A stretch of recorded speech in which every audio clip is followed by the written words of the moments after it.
वालेकुम student, hope so all of you are fine. हम बात कर रहे थे वर्टिब्रेट रेस्पिरेटरी सिस्टम्स के बारे में।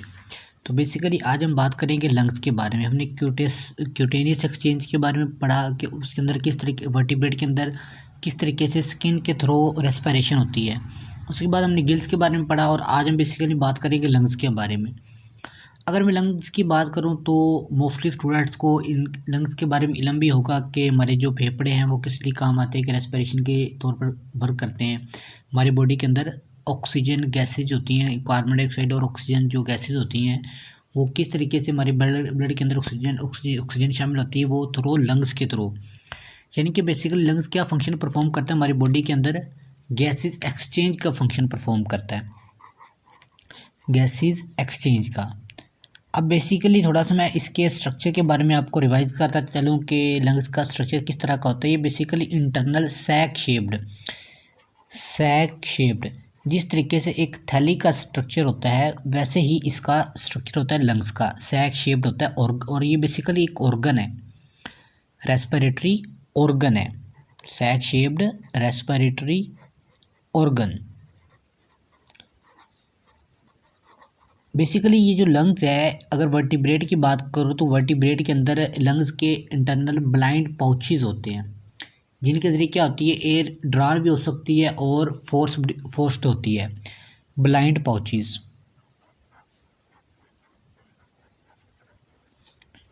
तो बेसिकली थैली को ही कहते हैं कि जिस तरीके से अगर आप देखें तो वर्टिब्रेट के जो लंग्स होता है उनके में एक या एक से ज़्यादा ब्लाइंड पाउचेस होते हैं जो क्या करते हैं कि एयर को फोर्स करते हैं लंग्स के अंदर और बाहर। ठीक है, तो ये ब्लाइंड पाउचेस इसका बहुत ही इंपॉर्टेंट फंक्शंस होता है हमारे लंग्स के अंदर, एयर को ड्रॉन करना और इनटू दी लंग्स। अब बेसिकली जो एपिथेलियम लेयर होती है, यानी कि इसकी लंग्स की एपिथेलियम जो होती है, एपिथेलियम, एपी का मतलब होता है आउटर और थीलियम का मतलब होता है लेयर।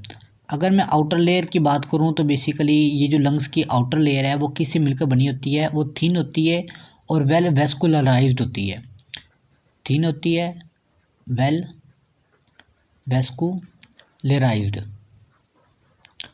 और डिवाइड होती है to large number of small units, और लार्ज नंबर ऑफ यानी कि उनके अंदर स्मॉल यूनिट्स की एक बहुत बड़ी तादाद होती है, नंबर ऑफ स्मॉल यूनिट्स।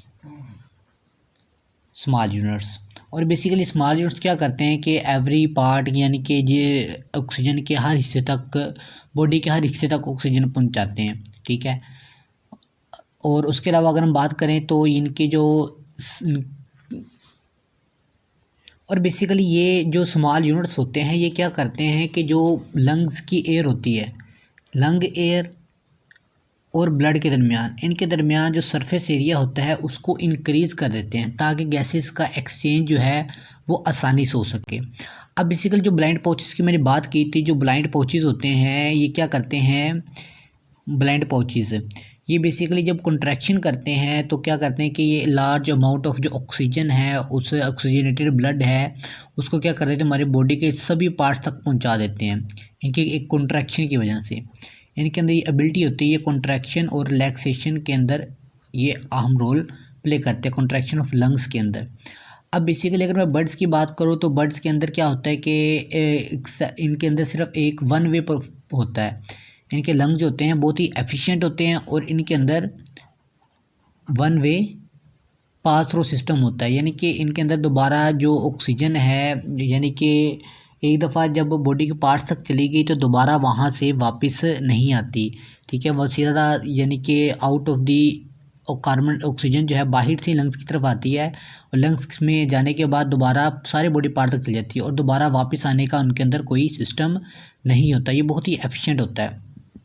ठीक है, वन वे सिस्टम आप इसको कह सकते हैं, सिस्टम आप इसको नाम दे सकते हैं।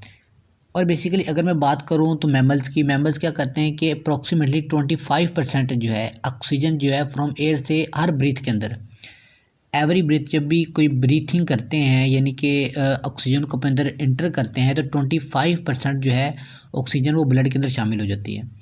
बाकी जो 70% जो है वो और जबकि अगर मैं बर्ड्स की बात करूँ तो बर्ड्स के अंदर कितनी एबिलिटी होती है, 90% जो है ऑक्सीजन जो है एयर से ये एब्जॉर्ब कर लेते हैं, यानी कि इनहेल कर लेते हैं हर ब्रीथ के अंदर। ठीक है, तो बेसिकली ये इनके बर्ड्स लंग्स का मैमल्स के अंदर 25% और बर्ड्स के अंदर 90%। अब हम सिंपली क्या करेंगे, इनकी एवोल्यूशंस पढ़ेंगे, एवोल्यूशंस ऑफ लंग्स के लंग्स के अंदर एवोल्यूशन किस तरीके से हुई ये बर्ड्स के अंदर और मैमल्स के अंदर, वर्टिब्रेट के, या सिंपली आप ये भी कह सकते हैं lungs evolution, evolution of the vertebrate. अब बेसिकली अगर मैं एवोल्यूशन की बात करूं, वर्टिब्रेट के अंदर लंग्स की एवोल्यूशन की बात करूं, तो जोलॉजिस्ट का ये कहना है कि जो लंग्स हैं ये इन्वॉल्व कहाँ से हुए। अब बेसिकली लंग्स की जो एवोल्यूशन है और स्विम ब्लैडर है, स्विम ब्लैडर और लंग्स की एवोल्यूशन जो है, इन दोनों का आपस के अंदर बहुत ही गहरा ताल्लुक है। यानी कि जिस तरीके से स्विम ब्लैडर जो है फिशेस के अंदर इवोल्व हुए हैं, वैसे वैसे ही लंग्स की एवोल्यूशन होती गई है। अब ये स्टार्टिंग से ही लंग्स इवोल्व नहीं हुए, ये आहिस्ता आहिस्ता जो है लंग्स की एवोल्यूशन हुई है स्विम ब्लैडर के साथ साथ। अब बेसिकली अगर मैं स्विम ब्लैडर की बात करूँ तो आप ये डायग्राम के अंदर भी देख सकते हैं स्विम ब्लैडर जो है फिशेस के अंदर किस जगह लोकेटेड होते हैं। अब बेसिकली इसकी मैं बात करूँ तो ये एयर सैक्स होते हैं, यानी कि एक ऑक्सीजन को स्टोर करने वाली आप इसको कह सकते हैं कंटेनर है। ये एयर सैक्स थैली होती है जो लोकेटेड कहाँ पे पाई जाती हैं, dorsal to the digestive tract. In other word मैं बात डाइजेस्टिव ट्रैक के बिल्कुल पीछे ये होती है बॉडी के अंदर, और ये किसके अंदर पाई जाती है, बहुत सी मॉडर्न फिशेस के अंदर अभी भी ये मौजूद है। ठीक है, ये स्विम ब्लैडर्स जो हैं। अगर मैं बेसिकली बात करूं तो एविडेंस क्या कहते हैं कि एविडेंसेस ये कहते हैं कि जो लंग्स और स्विम ब्लैडर्स हैं ये इवोल्व कहाँ से हुए हैं। बेसिकली ये इवोल्व हुए हैं from A lung like structure से। ठीक है, लंग्स लाइक स्ट्रक्चर से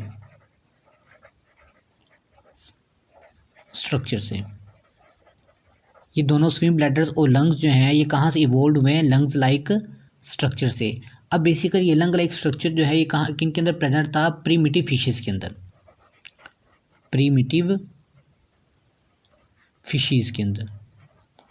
अब बेसिकली अगर मैं प्रीमिटिव फिशेस की बात करूँ तो प्रीमिटिव फिशेस कौन सी होती हैं, प्रीमिटिव फिशेस उन टिलोइस्ट फिशेस को कहा जाता है जो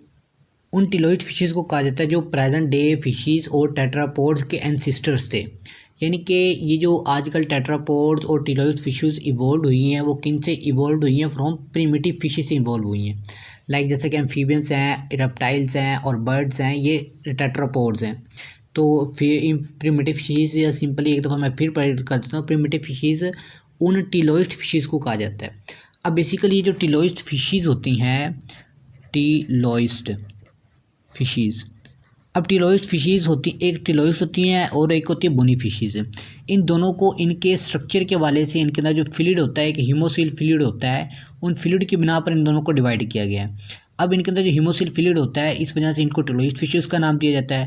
अब प्रीमिटिव फिशेस उन टिलोइड फिशेस को कहा जाता है जो एंसिस्टर्स हैं किसकी, टुडे फिशेस की और टेट्रापोड्स की। ठीक है, तो अब बेसिकली ये इस तरीके से जो है एविडेंसेस क्या कहते हैं कि एक स्विम ब्लैडर लंग्स जो है इवोल्व हुए फ्रॉम किसे, लंग लाइक स्ट्रक्चर से, जो किसके थे, प्रीमिटिव फिशेस के अंदर पाए जाते थे। ठीक है, अब ये एंसिस्ट्रल फिशेस जो थी probably had a ventral sac.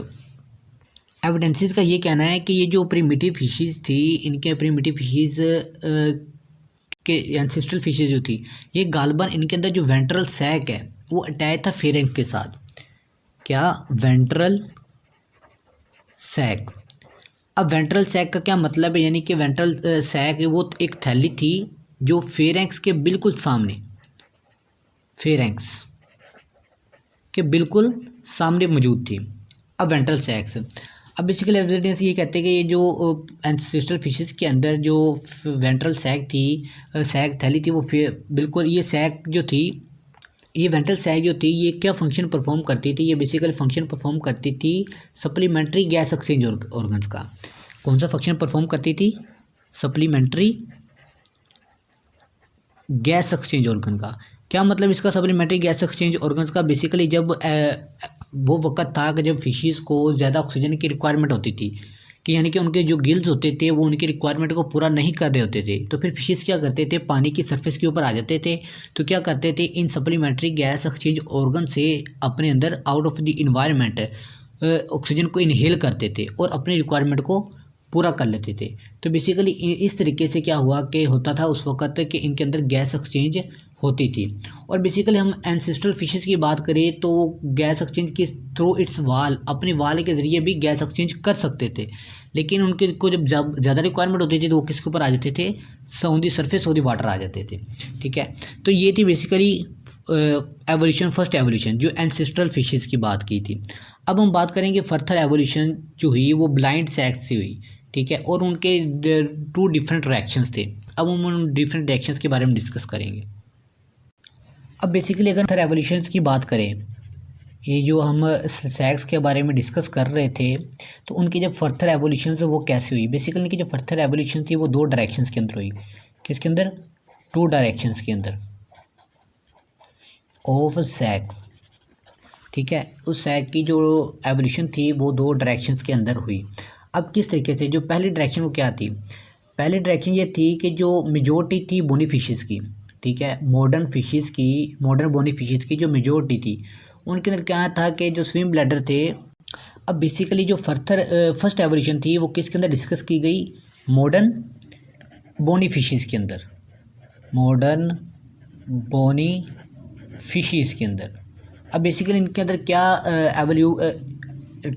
Evidence किया गया, यानी कि ये डिस्कवर किया गया कि मॉडर्न बोनी फिशेस के अंदर जो स्विम ब्लैडर्स पाए जाते हैं वो बेसिकल जो स्विम ब्लैडर्स हैं वो lie dorsal to the digestive tract, जो हमने वो पहले भी पढ़ा था, कहाँ पे मौजूद थे, dorsal to the digestive track.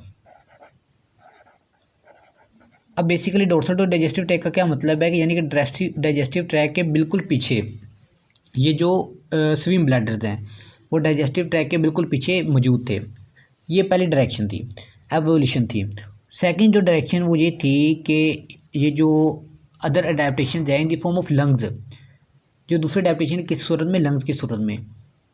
Second adaptation ये डिस्कवर की गई कि जो लंग्स हैं, ठीक है, किन के अंदर, वर्टिब्रेट्स के अंदर, वो कहाँ पर पाए जाते हैं, which are ventral to the digestive tract, ventral to the digestive tract. ठीक है, डाइजेस्टिव ट्रैक, यानी कि जो स्विम ब्लैडर्स हैं वो कहाँ पर पाए जाते हैं, dorsal to the digestive tract, यानी कि डाइजेस्टिव ट्रैक के बिल्कुल पीछे। और जो लंग्स हैं वो कहाँ पाए जाते हैं, ventral to the digestive tract, यानी कि डाइजेस्टिव ट्रैक के बिल्कुल सामने।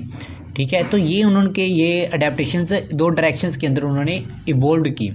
अब बेसिकली क्या क्या फर्क, अगर हम प्रेजेंट डे की बात करें, जो प्रेजेंट डे के अंदर फिशीज हैं और टेट्रापोड्स हैं उनके अंदर वेंट्रल लंग्स पाए जाते हैं। ठीक है, प्रेजेंट डे के अंदर कौन से पाए जाते हैं, वेंट्रल लंग्स मौजूद हैं। अब बेसिकली जो एवोल्यूशन है स्ट्रक्चरली कम्प्लेक्स लंग्स की, इन अदर वर्ड्स अगर मैं बात करूं कि कुछ लंग्स जो होते हैं वो स्ट्रक्चरली कम्प्लेक्स होते हैं और कुछ लंग्स ऐसे होते हैं कि जो लार्जर बॉडी साइज़ की वजह से लार्जर होते हैं। अब लाइक जैसा कि अगर मैं ह्यूमंस की बात करूँ तो ह्यूमंस के अंदर जो लंग्स हैं वो बॉडी साइज़ उनका ह्यूमंस का बड़ा होता है, तो उनके अंदर क्या होता है कि लार्ज होते हैं।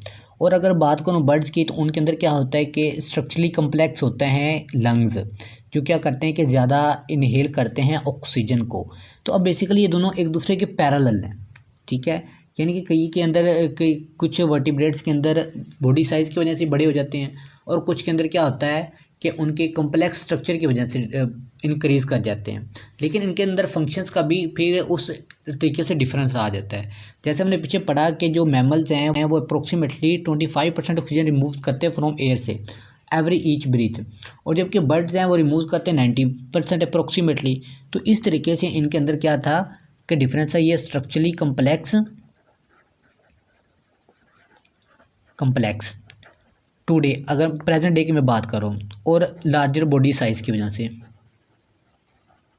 साइज़, ये दोनों आपस में क्या करते हैं, पैरेलल हैं। ठीक है, पैरेलल हैं, यानी कि एक ही डायरेक्शन में इनका या स्ट्रक्चर कॉम्प्लेक्स होने की वजह से लंग्स क्या करते हैं, ज़्यादा इनहेल करते हैं, या लार्जर बॉडी साइज़ होने की वजह से वो क्या कर जाते हैं, इंक्रीज़ कर जाते हैं, यानी कि ज़्यादा इनहेल करते हैं। तो बेसिकली ये थी एवोल्यूशन ऑफ दी लंग्स। तो ये तो आज था का हमारा लेक्चर। एक दफ़ा मैं फिर रिवाइज कर देता हूँ एवोल्यूशन को। अब बेसिकली एवोल्यूशन का क्या था, वर्टिब्रेट का जो लंग्स हैं और जो स्विम ब्लैडर है, साइंटिस्ट का ये कहना है कि दोनों आपस में एक दूसरे के साथ इवॉल्व हुए हैं, यानी कि पैरेलल है एक दूसरे के, यानी ठीक है। तो जैसे जैसे लंग्स इन्वॉल्व होते गए वैसे वैसे स्विम ब्लैडर्स इवॉल्व होते गए। अब बेसिकली एविडेंसेस जो क्या कहती थी, यानी कि जो स्विम ब्लैडर्स हैं वो और लंग्स हैं वो इवॉल्व हुए हैं फ्रॉम लंग लाइक स्ट्रक्चर से, जो पाया जाता था प्रीमिटिव फिशेज़ के अंदर। और ये प्रीमिटिव फिशेज़ जो थे ये एंसिस्टर्स से किनके, मॉडर्न फिशेज़ के और टेट्रापोड्स के। अब बेसिकली इन फिशेस के अंदर एक वेंट्रल सैक था जो किसके साथ अटैच था, फेरेंक्स के साथ। अब फेरेंक्स के साथ अटैच होने की वजह से ये क्या करता था, सप्लीमेंट्री गैस एक्सचेंज करता था, यानी कि जब फिशेस को ज़्यादा गैस की रिक्वायरमेंट थी ऑक्सीजन की, तो क्या कर रहे थे, वाटर के सरफेस के ऊपर आ जाते थे और वहाँ से अपने अंदर क्या कर लेते थे, ऑक्सीजन को इनहेल कर लेते थे। तो ये थी फर्स्ट एवोल्यूशन। जैसे फर्दर एवोल्यूशन हुई तो उनके अंदर एक दो अडेप्टेशंस आ गई, उनके अंदर ब्लाइंड सैक जो थे वो 2 डिफरेंट डायरेक्शंस के अंदर डिवाइड हो गए। फर्स्ट अडेप्टेशंस क्या थी कि जो मेजोरिटी है मॉडर्न बॉडी फिशेस की, उनके अंदर क्या है कि स्विम ब्लैडर्स कहाँ पर पाए जाते हैं, lies dorsal to the digestive tract, यानी कि डाइजेस्टिव ट्रैक के बिल्कुल पीछे। सेकंड अडेप्टेशन ये कहती थी कि जो स्विम लंग्स हैं वो कहाँ पर पाए जाते हैं, ventral to the digestive tract. अगर प्रेजेंट डे की बात की जाए तो प्रेजेंट डे के अंदर फिशीज़ और टेट्रापोड जो हैं उनके अंदर जो लंग्स हैं वो कहाँ पर पाए जाते हैं, वेंट्रल ही पाए जाते हैं। और बेसिकली ये जो एवोल्यूशन है ये स्ट्रक्चरली कम्प्लेक्स लंग जो है जो लंग जो है स्ट्रक्चरली कम्प्लेक्स हैं वो पैरेलल हैं evolution of the lung larger body size की वजह साथ। लार्जर बॉडी साइज़ होने की वजह से उनके अंदर क्या हाई मेटाबॉलिक रेट है और एंडोथर्मिक वर्टिब्रेट्स हैं। या सिंपली मैं बात करूँ तो लार्जर बॉडी साइज़ होने की वजह से उनके अंदर लंग्स का साइज़ भी है वो ज़्यादा है। तो बेसिकली ये था आज का हमारा लेक्चर। ओके, थैंक यू, अल्लाह हाफिज़।